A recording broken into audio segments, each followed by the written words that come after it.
우리 같이 기도하겠습니다. 살아계신 하나님 아버지, 하늘을 보자 영광 중에서 이 땅에 여러 곳에 세워져 있는 교회를 보시면서 은혜를 내려 주옵소서. 교회마다 성령이 충만해서 생기가 돌게 하시고 많은 사람들에게 희망을 주는 교회로 우뚝 서게 하여 주옵소서. 우리 예배에 함께 하셔서 은혜 내려주시고 우리 하나님의 말씀에 깊은 깨달음과 함께 신앙의 혈전을 내려서 하나님의 뜻에 이르게 하여 주시기를 간절히 원하면서 이 부족한 종을 붙잡아 주옵소서. 예수님 이름으로 기도합니다. 아멘. 오늘은 우리 여수 신성교회가 창립된 지 44년 되는 주일입니다.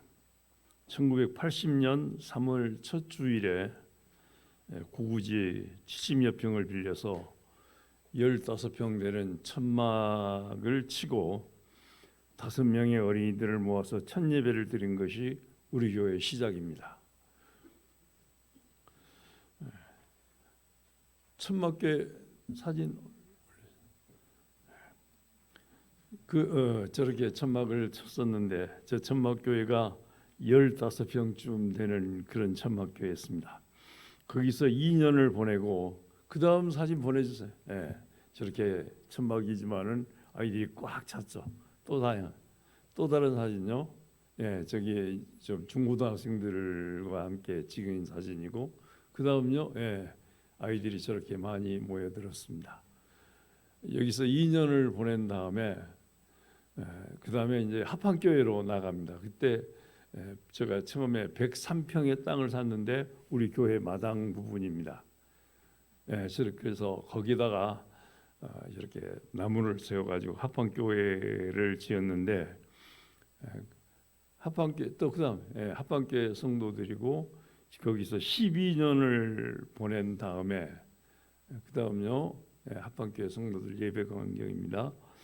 12년을 보낸 다음에 근데 현재 지하실하고 1층을 저렇게 지었는데 그 다음 저기서 또 있다가 그 기독교 백화점 하는 정봉달 장로님이 아주 저를 한번 보자고 그래서 갔더니 자기가 있는 힘껏 그 돈을 빌려줄 테니까 2층을 올려버리라고 그래서 2층 교회를 올렸습니다. 그렇게 해서 이제 현재 교회에 이르렀습니다. 잠깐 동안 몇 장의 사진을 보면서 지난 날을 회상해 보았습니다만 교회는 건물이 아니라 예수 그리스도를 영접한 심령 곧 여러분이 교회인 것입니다. 건물이 아니고 예수 그리스도를 영접한 심령이 교회다. 내가 곧 교회다. 여러분이 곧 교회다라는 확실한 믿음을 가지시기 바랍니다. 성경은 교회를 에클레시아라고 했습니다. 헬라어로. 근데 이 에클레시아라는 말의 뜻은 세상 가운데서 하나님의 부르심을 받은 무리들, 하나님께서 한 사람 한 사람 친히 불러서 예수 그리스도를 영접하게 되고 영접하게 하였고 교회를 삼으셨다라는 그런 뜻입니다. 예수 그리스도를 영접한 성도들일지라도 직접적으로 아무개야 너 예수 그리스도를 믿고 구원을 받아라 이런 하나님의 음성을 듣고 교회가 된 사람은 많지 않을 것입니다. 그러나 예수를 믿고 세례를 받고 신앙생활을 하다 보면 내가 어떻게 예수를 믿게 되었을까? 이렇게 귀중한 예수를 내가 믿게 되는가? 이런 그 생각을 할 수가 있는데 그러나 가만히 생각해 보면 나는 할 수 없지만 하나님께서 나 같은 죄인을 택하셔서 나의 죄를 대속한 예수 그리스도를 믿게 하셨고 살아계신 하나님을 예배하면서 나아가게 하셨구나라는 그런 감동과 감격에 적게 되는 것입니다. 오늘 우리에게 주신 말씀은 우리 마음에 새겨야 될 아주 특별한 말씀입니다. 다윗은 점점 강해져 가고 사울의 집은 점점 약해져 가니라. 여러분, 다윗의 집이 점점 강해져 가고 사울의 집은 점점 약해져 가는 것이 우연히 그렇게 된 것입니까? 다윗은 운이 좋아서 그리고 사울은 운이 나빠서 그렇게 된 것일까? 아니에요. 에스겔서 5장 5절에 보면 주 여호와께서 이와 같이 이르시되 이것이 곧 예루살렘이라 나는 그를 이방인 가운데 두어 나라들이 둘러있게 하였거늘이라는 말씀이 있어요. 그러니까 하나님께서 세상 모든 가운데 여러 나라가 둘러싸인 가운데 예루살렘을 택하시고 거기서 일어나는 여러 일들을 통해서 하나님의 뜻은 이거구나, 하나님은 이것을 좋아하는구나, 하나님은 이것을 심판하시는구나, 그것을 예루살렘을 통해서 보여줬다는 거예요. 그래서 우리는 이스라엘 역사가 아니라 하나님의 말씀으로 이스라엘을 생각하면서 거기서 깨닫고 배우고 느껴야 하는 것입니다. 이것이 신앙생활의 지침인 것입니다. 그런데 점점 강해지는 다윗의 집과 점점 약해지는 사울의 집을 보면서 그 원인과 결과를 우리가 아주 좀 깊게 생각하고 판단한다면 그렇구나, 다윗이 이렇게 했으니까 점점 강해졌구나, 사울이 이러더니 점점 약해졌구나 하는 것을 우리가 느낄 수가 있고 깨달을 수가 있고, 그렇다면 우리도 점점 강해져가는 길을 택할 수 있는 줄로 믿습니다. 사무엘 선지자 때 사울은 참 좋은 조건 아래서 이스라엘의 초대 왕이 되었습니다. 사무엘 선지자가 사사가 되어서 이스라엘을 통치할 때는 백성들이 불만이 없었어요. 여러 잘 되었습니다. 근데 사무엘이 늦고 사무엘의 아들들이 사사가 돼가지고 이스라엘을 통치하기 시작하니까 이 사무엘의 아들들은 뇌물을 좋아하고 정직하지 못하고 특히 영성이 없으니까 지도력을 발휘하지 못해가지고 이스라엘 백성들의 불평과 불만이 쌓이게 됐습니다. 그래서 이스라엘 백성들이 모여가지고 사무엘에게 찾아가서 우리에게도 다른 나라처럼 왕을 좀 세워주십시오, 당신의 아들들을 가지고는 안 되겠습니다 하면서 말을 하니까 하나님도 그 백성들의 마음을 헤아려서 사무엘아 왕을 세워줘라, 그렇게 해서 이제 왕을 세우게 됐는데 그 초대 왕으로 세움을 받은 사울이 하나님께 택함을 받았죠. 근데 사울은 키도 다른 사람보다 머리 하나가 더 있을 정도로 크고 잘생기고 또 그 아버지 기스가 아주 세력 있는 사람이어서 참 좋은 조건 하에서 왕이 된 사람입니다. 사울이 처음 백성들 앞에 등장할 때는 겸손하게도 보였고 또 부모에게 효도를 잘하는 그런 청년이었습니다. 그러나 왕이 된 다음에 곧장 교만해져서 왕이 손대지 말아야 될 것을 손을 댄 거예요. 다시 말하자면 왕권과 제사장권이 엄격하게 분리되어 있는 이스라엘의 전통인데 사무엘이 어떤 전쟁에 나갈 시간에 좀 늦게 오니까 자기가 제사를 드려버립니다. 그래서 그 끝나고 나니까 사무엘이 등장하는 거예요. 그래서 사울왕, 당신이 이렇게 손대지 말아야 될 것을 함부로 손대니 하나님 당신의 왕권이 길지 못할 것입니다 하고 매우 불길한 예언을 사무엘이 막 사울에게 퍼붓죠. 그 다음에 하나님께서 특별히 명령을 내려가지고 아말렉 백성을 쳐야 되겠다, 사울 임금에게 아말렉을 치되 사람이고 동물이고 하나도 남기지 말고 싹 쓸어버려라 라는 엄한 명령을 내렸습니다. 근데 사울이 아말렉을 치러 가서 점령을 했어요. 근데 그 아말렉 왕 아각이 사울에게 굉장한 금은 보화를 주고 소와 양을 주면서 이거 다 드릴 테니까 좀 살려주십시오 하니까 사울이 넘어간 거예요. 그 사무엘이 보고는 기가 막혀서 하나님께서 아말렉을 진멸하라고 했는데 당신은 왜 이렇게 하나님의 말씀을 불순종하느냐 하면서 아각 왕을 죽이고 당신의 나라가 길지 못할 것입니다 라고 매우 책망을 합니다. 이 같은 여러 일들로 말미암아 사울은 하나님과 멀어지고 단절됩니다. 사울 왕이 급한 일이 있어서 아무리 하나님을 찾아도 응답하지 않는 거예요. 블레셋과 큰 전쟁을 앞두고 답답합니다. 우리가 이길 건가 질 건가. 그래서 사울이 귀신 들린 여자, 저 많은 여자를 찾아가는데 이게 불신앙의 극치예요. 믿는 사람은 절대로 찾아가지 말아야 될 것이 점장입니다. 근데 사울은 찾아간 거예요. 그래서 거기서 또 아주 불길한 예언을 듣게 되는데, 하여튼 이 일 후에 길보아 산에서 사울은 그 사랑하는 아들, 아주 훌륭한 사람 요나단, 다윗의 친구 좋은 사람 있죠. 요나단과 아비나답, 말기수아, 이 귀중한 세 아들과 함께 사울이 전사해 버립니다. 여러분, 가장 비극적인 죽음 아닙니까? 세 아들이 죽은 것도 억울한데 자기도 죽었으니까 비참한 죽음을 맞게 됩니다. 하나님과 단절되고 하나님께 순종하지 못한 자의 비극인 것입니다. 이때 다윗은 사울 왕의 박해를 피해서 블레셋으로 망명해가지고 아기스 왕 앞에 붙어 있는데, 아기스 왕이 우리가 이스라엘 사울 왕을 치러 가니까 같이 가자. 그래서 다윗이 군사들과 함께 아기스 왕과 동행하는데, 이 아기스 왕의 신하들이 절대 안 됩니다. 다윗이 오면 안 됩니다.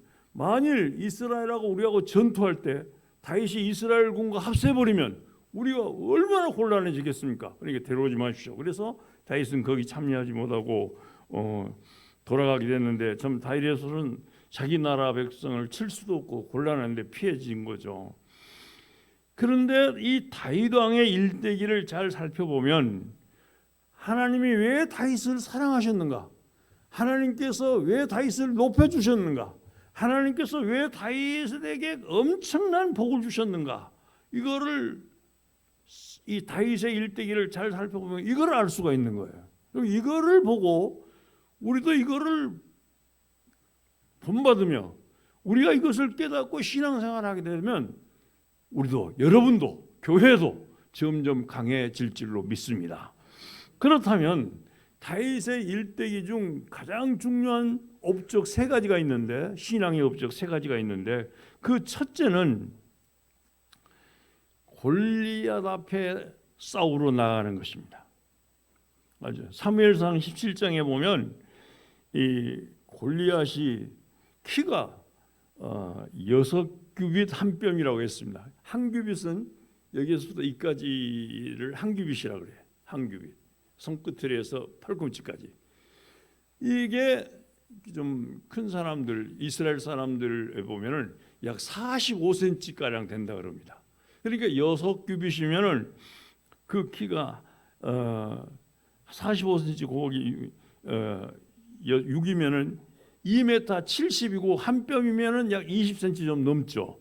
그러니까 이 골리앗의 키가 얼마나 큰지 3m에 가까운 거예요. 예. 아이든 제가 1m 80인데 저보다 훨씬 1m가 더 큰 굉장한 사람입니다. 힘도 장사고 엄청나게 무거운 갑옷을 입고 척척하면서 싸움을 하러 가는 그런 거인 장수인데, 그가 우렁차게 외쳐댑니다. 너희 사울의 신복들아, 너희는 한 사람을 택하여 내게로 내려보내라.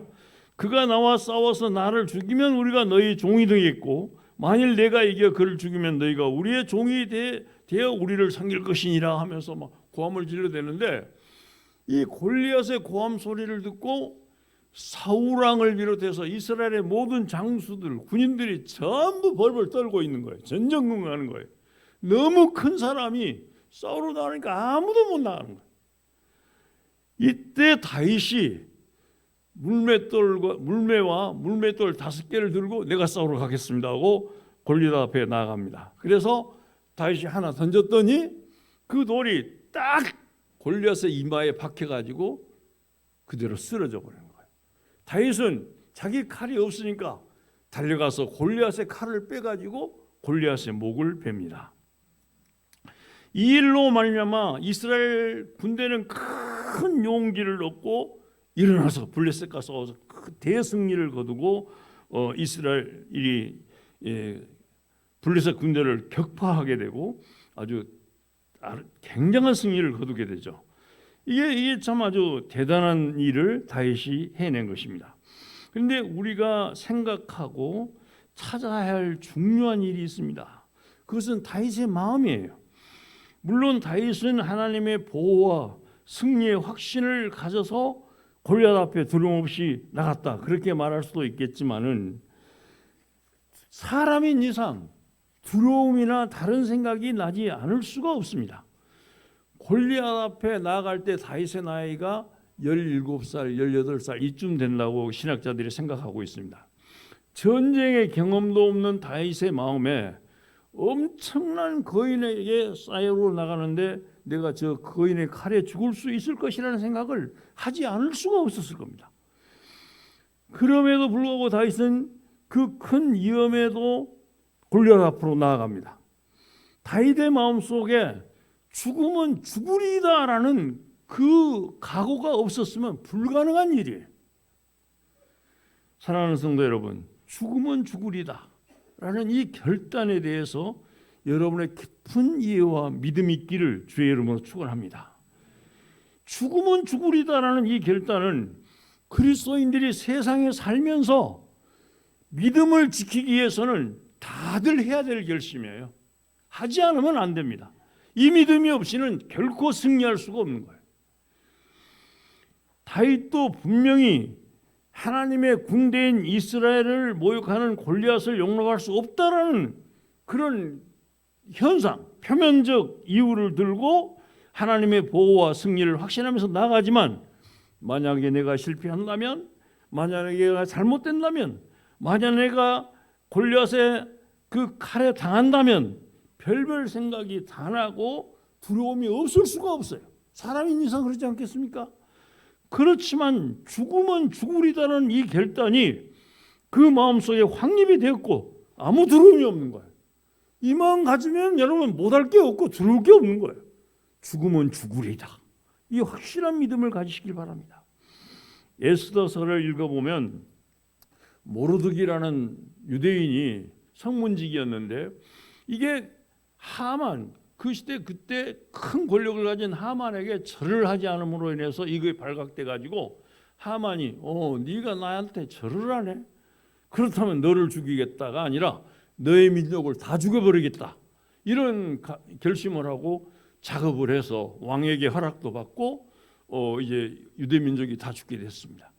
이때 에스더가 왕비였는데 이 왕비가 왕 앞에 가서 호소할 수도 있었겠는데 왕이 잘 찾지 않을 때는 곤란하지 않겠습니까?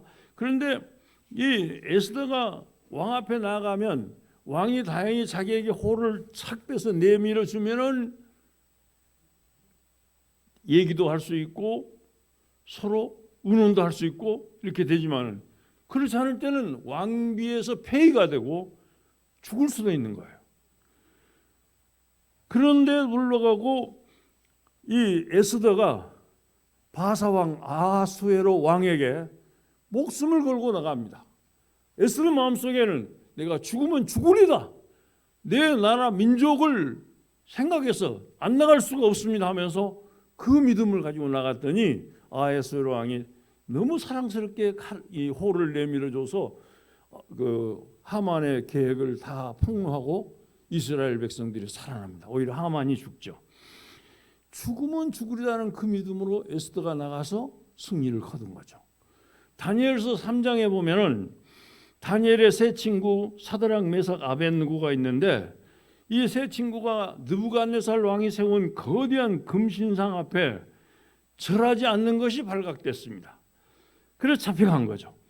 그리고 이 느부갓네살 왕이 이 세 친구들에게 너희들을 지금 당장 끓는 가마 풀 속에 던지겠으나 내가 한 번 기회를 주겠다. 지금이라도 금신상 앞에 절하면 너희들을 살려주겠다라고 느부갓네살 왕이 이 다니엘 세 친구에게 해유를 합니다. 그러자 이 말을 들은 세 청년은 왕이여, 우리가 섬기는 하나님이 맹렬히 타는 풀무 가운데서 우리를 건져내시겠고 왕의 손에서도 건져내시리다. 그렇게 아니하실지라도 왕이여, 우리는 왕의 신들을 섬기지 아니하고 왕이 세우신 금신상에게 절하지 아니할 것을 아시옵소서. 이렇게 말하는 거예요.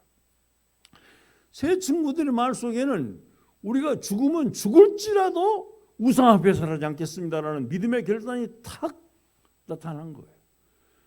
그러므로 하나님께서 그들을 그 풀무 가운데서 보호해 주시고 살려주신 줄로 믿습니다. 참으로 이 죽으면 죽으라는 신앙의 결단을 하나님께서 높이 기히 여기시고 충만한 은혜로 그들을 보호하셔서 풀물 가운데서 건져내시는 겁니다. 1980년 9월 17일 날 김대중 씨가 내란 음모죄로 군사재판에 회부됐습니다. 법정에는 미국과 일본 대사관 직원 그리고 외신 기자 약간 명이 있는데 민간인 방청석에 당시 이화여대 총장이었던 김옥길 총장이 참석을 했어요. 근데 김대중 사형 방망이를 칩니다. 그때 김옥길 총장이 벌떡 일어나서 하는 말이 하나님은 살아계신다 라고 외쳤어요. 법정안이 숙연해졌습니다. 그러니까 재판관들 너희 위에 하나님이 계신다 하면서 아주 참 여자가 담대하게 그렇게 외쳤는데 이때 이제 외신 세계 여러 나라들이 김대중을 살리라고 일어났고 결국 전두환이가 죽이지 못하고 나중에 이제 석방돼서 대통령이 되고 그렇지 않겠습니까? 그때 김대중에게 사형 판결을 내렸던 법관은 고개를 들지 못하고 생애를 마치는 거예요. 네, 비참하게. 우리는 정말 죽으면 죽으리라는 이 믿음의 각오가 하나님께 인정받을 때 역경을 극복하고 승리할 수가 있으며 죽을 일도 살 길로 바뀌는 줄로 믿으시기 바랍니다. 다윗 왕의 두 번째 신앙 업적은 언약궤를 모셔드린 것입니다. 언약궤를 모셔드렸다. 모세가 애굽에서 해방돼 가지고 광야를 지날 때 하나님께서 써주신 십계명의 두 돌판이 있었고 아론의 싹이 난 지팡이, 누가 이스라엘의 제사장이냐? 아론의 지팡이가 말라 비틀어진 지팡이가 싹이 나고 살구 열매가 맺힌 거예요. 그것이 그 벗개 안에 들어 있었고, 그리고 이스라엘 백성이 광야에서 먹었던 만나가 담긴 항아리가 벗개 속에 있습니다. 그러니까 벗개 속에는 십계명의 두 돌판과 아론의 싹이 난 지팡이와 만나가 담긴 항아리가 들어 있는 거예요. 근데 이거를 이스라엘 백성들이 블레셋과 전쟁할 때에 엘리 사사의 두 아들이 이스라엘 백성을 지도했는데 전쟁이 불리하니까 이 벗개를 가져라. 그래서 벗개를 갖다 놓고 전쟁을 하는데 그만 패전해가지고 엘리의 두 아들은 전사하고 벗개마저도 블레셋에 빼앗겨 버렸습니다. 근데 이 빼앗긴 벗개를 블레셋 사람들이 자기들의 신 다곤의 신당에다 넣어놨더니 뒷날 아침에 일어나 보니까 다곤 신이 벗개 앞에 고개를 숙이고 있는 거예요. 엎드려져.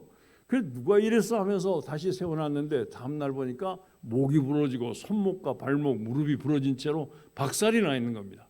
그래 블레셋 사람들이 깜짝 놀래죠. 이 벗개를 다른 동네에 보내면 그 동네 사람들이 종기가 나가지고 어른이고 아이고 없이 얼마나 고통한지 이 동네도 그렇고 그래 벗개를 수용하지 못하고 처분도 못하고 이스라엘로 다시 돌려보내게 되죠. 그런데 이 벗개가 돌아왔는데 이스라엘 사람들은 당시 왕도 없었고 사사도 없었고 지도자가 없는 상태예요. 그래서 산에 사는 사람 아비나답의 집에다가 이걸 임시로 보관해라 했는데 세월이 많이 갔습니다. 20년이 갔고 사무엘 선지자가 활동하던 60년이 갔고 사울 왕이 왕으로 지내던 40년이 갔고 그래서 130년 이상 이 벗개를 이스라엘 백성들이 찾지 않고 그냥 거기 처박혀 있는 거예요. 그런데 다윗이 왕이 된 다음에 이 벗개를 찾습니다. 역대상 13장 3절에 보면 우리가 우리 하나님의 계를 우리에게로 옮겨오자. 사울 때에는 우리가 계 앞에서 묻지 아니하였느니라 하면서 벗개를 찾습니다. 이 벗개 안에 들어있는 말씀과 십계명 두 돌판과 하나님의 능력의 상징인 말라비틀어진 아론의 지팡이에서 싹이라고 살구 열매가 맺힌 이 하나님의 능력의 상징인 지팡이와 이스라엘 백성들이 먹을 것이 없는 광야에서 그들을 먹여준 만나, 이 세 가지는 다윗의 마음속에 정말 우리가 사모해야 될 하나님의 은혜다. 하나님의 말씀을 사모해야 된다. 하나님의 능력을 사모해야 된다. 하나님의 풍성한 축복을 사모해야 된다는 이 상징이었습니다. 이거를 저기다가 처박아 둘 것이 아니라 예루살렘에 모셔드려서 거기서 모든 백성들이 바로 이 마음을 사모하는 마음을, 말씀을 사모하는 마음을, 하나님의 능력을 사모하는 마음을, 하나님의 은혜를 사모하는 마음을 갖게 하기 위해서는 이 법궤를 예루살렘으로 모셔드린 거예요. 우리가 예배를 드릴 때 감사하기도 하고 찬송하기도 하고 때로는 자기 지은 죄를 회개하기도 하고 말씀을 들으면서 기도하기도 하고 하는 여러 가지 일들을 하죠. 그런 중에 성도들에게 공통적으로 가장 크게 가지고 있는 마음이 사모하는 마음인 줄로 믿습니다. 하나님, 저는 이 일이 급합니다. 하나님, 저는 이 일을 좀 도와주십시오. 하나님, 저에게는 이것이 필요합니다 하는 이 간절함, 절실함이 성도들에게 없을 수가 없죠. 어떤 때는 자기 자신을 위해서, 어떤 때는 자녀들을 위해서, 어떤 때는 사업을 위해서, 어떤 때는 어떤 추구하는 일들을 위해서 간절한 마음을 갖고 교회에 오신 줄로 믿습니다. 이 사모하는 마음, 시편 107편에 보면 그가 사모하는 영혼에게 만족을 주시며 줄인 영혼에게 좋은 것을 채워주심이로다라는 말씀이 있습니다. 사모하는 영혼에게 만족을 주시는 하나님을 확실하게 믿으시기 바랍니다. 마태복음 7장 7절에 보면 구하라 그리하면 너에게 주실 것이요 찾으라 그리하면 찾아낼 것이요 문을 두드라 그리하면 너에게 열릴 것이라 라는 말씀이 있어요. 그런데 이 말씀은 곧 사모하는 자에게 응답해 주시고 만족을 주시겠다는 주님의 약속인 줄로 믿습니다.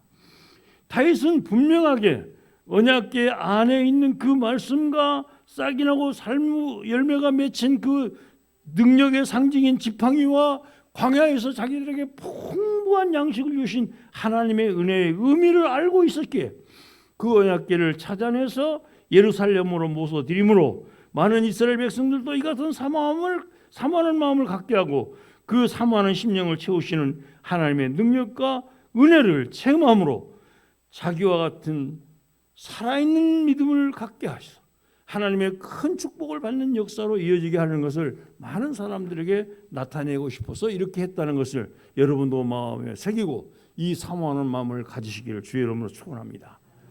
마지막으로 세 번째는 다윗의 위대한 신앙 업적은 성전 중심의 신앙 생활을 확립했다는 것입니다.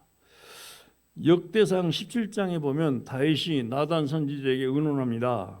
나는 백항목 궁에 거하거늘 여호와의 언약궤는 휘장 아래 있도다 하면서 성전 건축을 하고 싶은 마음을 표현합니다. 그러자 나단이 즉석에서 대답하기를 하나님이 왕과 함께 계시니까 마음에 원하는 바를 모두 행하소서라고 용기를 북돋아 주죠. 근데 그 밤에 하나님께서 나단에게 계시하시기를 다윗은 피를 많이 흘린 군인이다. 그래서 성전 건축은 안 된다. 그 아들이 성전을 건축할 것이다라는 하나님의 뜻을 전달받게 됩니다. 이 말씀은 곧 다윗에게 전해졌는데 다윗은 이 말씀을 듣고 실망하거나 포기하는 것이 아니라 오히려 엄청나게 준비를 합니다. 솔로몬이 성전 건축을 하는데 금과 은과 모든 이 돌까지도 다 준비를 해놓은 거예요. 이게 역대상 29장 1절에서 9절에 보면 다 나와 있습니다. 그리고 자기만 그렇게 헌금하고 금은보화를 드리는 것이 아니라 백성들도 성전 건축에 참여하도록 문을 활짝 열어놓고 많으나 적으나 백성들이 참여하도록 활짝 문을 열어놓고 그것을 하나님께 드립니다. 성전 건축이 되어야 온 나라 백성이 한 마음을 갖게 된다. 그것이 곧 우리 민족의 정신이 될 거다. 그것이 곧 우리나라의 문화가 될 거다 하면서 다윗은 성전 건축을 굉장히 기중하면서 일을 합니다. 이것이 다윗의 신앙의 3대 업적입니다. 우리는 다윗이 가졌던 그 마음을 헤아리면 다윗의 믿음을 우리도 넉넉히 본받을 수가 있습니다. 어려운 일이 아닙니다.